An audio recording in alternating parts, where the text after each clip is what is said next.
Impact player rules IPL 2023-এ প্রথমবার যখন এই রুলসটা চালু করা হয়েছিল, অনেকের মনেই অনেক প্রশ্ন ছিল যে এটা আবার কী ধরনের কথা। 11টার জায়গায় 12টা করে প্লেয়ার খেলবে, যখন তখন প্লেয়ারকে চেঞ্জ করা যাবে। সত্যি বলতে কিছুটা অবাক হয়েছিল। তারপর আস্তে আস্তে সবাই সেই পরিস্থিতির সাথে মানিয়ে নিয়েছিল। কিন্তু যখন বিসিসিআই ভারতীয় টিমের বিভিন্ন বড় বড় প্লেয়ারের কাছে এই ইম্প্যাক্ট প্লেয়ার নিয়ে প্রশ্ন করে, তখন কোনো ভারতীয় প্লেয়ারই খুশি নয় এই ইম্প্যাক্ট প্লেয়ার নিয়ে। সবার প্রথম রোহিত শর্মাকে এই ইম্প্যাক্ট প্লেয়ার নিয়ে প্রশ্ন করা হয়েছিল এবং রোহিত শর্মাও তার মতামত জানিয়েছিল যে তার মোটেও ভালো লাগছে না এই ইম্প্যাক্ট প্লেয়ার রুলস। এটা কী ধরনের, বিভিন্ন অলরাউন্ডাররা সুযোগ পাচ্ছে না। তোমরা দেখতেই পেয়েছো এবারে রিঙ্কু সিংয়ের মতো ভালো প্লেয়ার কেকেআর টিমে সুযোগ পাচ্ছে না, অনেক সময় ইম্প্যাক্ট প্লেয়ার হয়ে যাচ্ছে। ভেঙ্কটেশ আইয়ার ইম্প্যাক্ট প্লেয়ার হয়ে যাচ্ছে।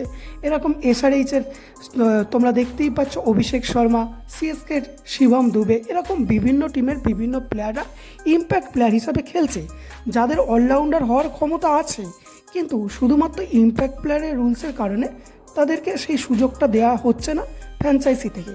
যার কারণে রোহিত শর্মা এটা নিয়ে মনে দুঃখ প্রকাশ করেছে এবং তার মতে ইম্প্যাক্ট প্লেয়ার রুলসটা কখনোই ভালো নয়।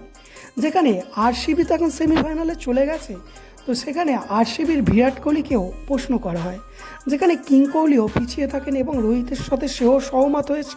সেও জানায় যে ইম্প্যাক্ট প্লেয়ার রুলস তার মোটেও ভালো লাগছে না, কারণ ইম্প্যাক্ট প্লেয়ার রুলস আসার পর ক্রিকেট অনেকটা ইজি হয়ে গেছে এবং ক্রিকেটের রান প্রায় 200-210-এর ওপর রান যাচ্ছে এবং যেটা চেস করাও খুব একটা কঠিন হচ্ছে না।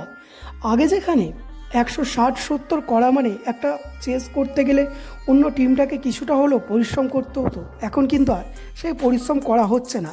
হ্যাঁ, যাদের কাছে বড় বড় প্লেয়ার আছে তাদের কাছে কোনো ব্যাপার না, যেরকম জাসপ্রীত বুমরা বা রাশিদ খানের মতো বড় প্লেয়াররা যাদের টিমে আছে তাদের ক্ষেত্রে তো বোলিংয়ে খুব একটা অসুবিধা হচ্ছে না। কিন্তু যে সমস্ত টিমের কাছে বড় বোলিং অ্যাটাক নেই তাদের ক্ষেত্রে কিন্তু অনেকটাই অসুবিধা হচ্ছে।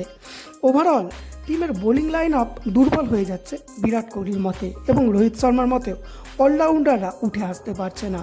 তো সর্বোপরি জয় সাহাকে এই ব্যাপারটা জানানো হয় এবং বিসিসিআইয়ের কর্মকর্তা জয় শাহও ব্যাপারটা নিয়ে ভেবে দেখবে বলে জানিয়েছে। তো ইম্প্যাক্ট প্লেয়ার রুলসটা যদিও কিছুটা হলেও আইপিএল বা ক্রিকেটের সেই মজাটাকে নষ্ট করে দিচ্ছে বড় বড় প্লেয়ারদের মতে। তো তোমাদের মতে কি মনে হয়, কিং কোহলি এবং রোহিত শর্মার এই কথা শুনে কথাটা কি ঠিক নাকি ভুল, এবং ইম্প্যাক্ট প্লেয়ার রুলস আইপিএলে রাখা উচিত নাকি তুলে দেওয়া উচিত, সেটাও তোমরা কমেন্টে জানাতে ভুলো না। তো এই ছিল আজকের সম্পূর্ণ ভিডিও।